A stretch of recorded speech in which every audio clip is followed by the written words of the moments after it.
आज मी पुण्यामधनं आहे. पुण्याच्या कोथरूडमध्ये केवळ मुलीशी बोलत असल्याच्या कारणाने एका तरुणाची निर्घृण हत्या झाली आहे. मैत्रिणीने तरुणाला मेसेज केला आणि तिच्या मेसेजनंतर तरुण तिला भेटायला गेला, मात्र तो घरी परतलाच नाही. मुलीच्या कुटुंबियांनी हत्या केल्याचा आरोप करण्यात येतो. हत्या झालेल्या तरुणाचं नाव आहे नागेश जाधव. नागेश आणि एक अल्पवयीन मुलगी एकमेकांच्या ओळखीचे होते. दोघंही मित्र असल्याचं सांगितलं जाते. या मैत्रीवरून मुलीच्या कुटुंबियांना मात्र आक्षेप होता. त्यातूनच तरुणाची हत्या झाल्याचा आरोप मुलीच्या कुटुंबियांवर करण्यात आलाय. कोथरूड पोलिसात 10 जणांविरोधात या प्रकरणामध्ये गुन्हा दाखल झाला.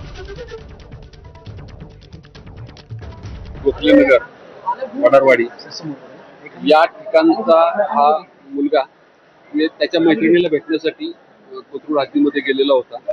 तेव्हा तो या मुलीला भेटायला काय येतो या कारणावरून चिडून जाऊन त्या मुलीच्या नातेवाईकांनी, आई वडील, चुलते यांनी त्या मुलाला काल रात्री मारहाण केलेली होती. या संदर्भामध्ये कोथरूड पोलीस स्टेशन या ठिकाणी गुन्हा दाखल केलेला आहे. एकूण 6 आरोपींना अटक केलेला आहे. त्यामध्ये 5 महिला आहेत, 1 पुरुष आहेत. पुण्यामध्ये पुन्हा एकदा एका विवाहित